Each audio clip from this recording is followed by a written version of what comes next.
What's up, everybody? My name is Shannon, and I am still waiting for my Satyr, and today we are talking about Alone by Megan Freeman. Of course, I picked this up because it is about a girl who is surviving alone with a dog. Listen, I love those types of stories. I don't know what it is. I don't know if it's like reading The Hatchet at a young age, but like I love these types of stories. And another cool thing about this is that it's told in verse, and there's actually a really cool like note from the author at the end about why she wrote it in verse instead of writing it as an actual story, and that was really cool. Now, I will say, what's awesome about this is the fact that like we're with Maddie and like we don't know anything because Maddie doesn't know anything. She's just this regular 12-year-old girl. She thinks that she's gonna have like a secret slumber party like with no parents around because she's gonna go to like her grandparents' condo because they're on vacation or whatever. All of her friends bail on her, and then she wakes up the next morning and literally everybody in her entire town is gone. They've all evacuated. They've all left her behind, and they also left all of their cell phones and all means of communication behind. The power goes out, so she's stuck here. She doesn't know what to do. She can't contact anybody. She doesn't know where they went, and all that she has in her head is, well, if you get lost, you're supposed to stay put. So that's exactly what she does. In this story, I have gone on the record saying I want stories to rip me apart and only put me back together at the very last minute. And listen, that is true of like slow burn angst, okay? That is not true with this. This book is so sad.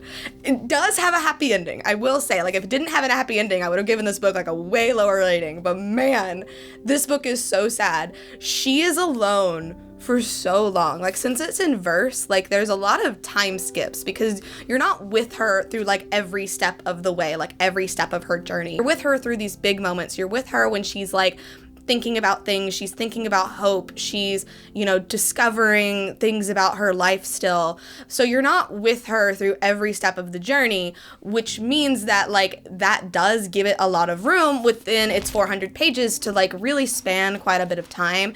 And that in and of itself was just like devastating. Like when you'd get these jumps and you'd see like how Maddie is changing as a character. But like the beautiful thing about it, I do think like is because it is told in verse. Like I would absolutely agree with the author. I think if she had written this like a regular novel, I don't think it would hit the same. Like this book hits so well because you really feel her fear, you feel her terror, you feel her hopelessness, you feel her loneliness.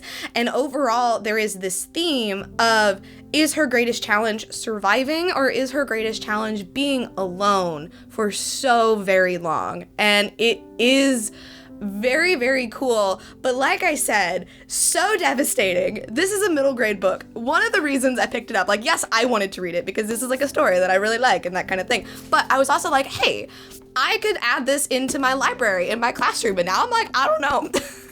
This book's pretty sad. It's like very devastating because I was even like, oh, I could read this aloud in my classroom, and I'm like, I don't know, like this is gonna make my kids depressed. So I don't necessarily know if I would recommend it. I would definitely say like if you're a fan of those types of survival stories and like these big like humanity questions, like you're definitely gonna find enjoyment in this. Like overall, like I do think this was a beautiful story, and I think that it was very well done. I am giving it a B- though, and that's because I wish like Maddie's story had a little bit more of like a progression, like a natural like start to finish. It is very meandering, which again like is the nature of the story, but I think that it would add a little bit more emotion, and like when I say that, I mean different types of emotion and not just despair.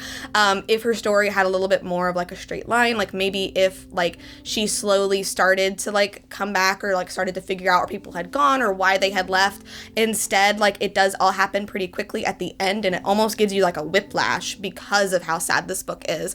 So there are just some writing choices like that I think could have been done better, but overall like it is a very beautiful story. Just beware that the main emotion you're going to feel is soul-crushing despair. But anyway, thank you guys so much for watching this video. If you liked it, be sure to hit the like button down below, and don't forget to subscribe to Top Books with me every week. That's everything I got for today, and I will see you guys next time. Bye!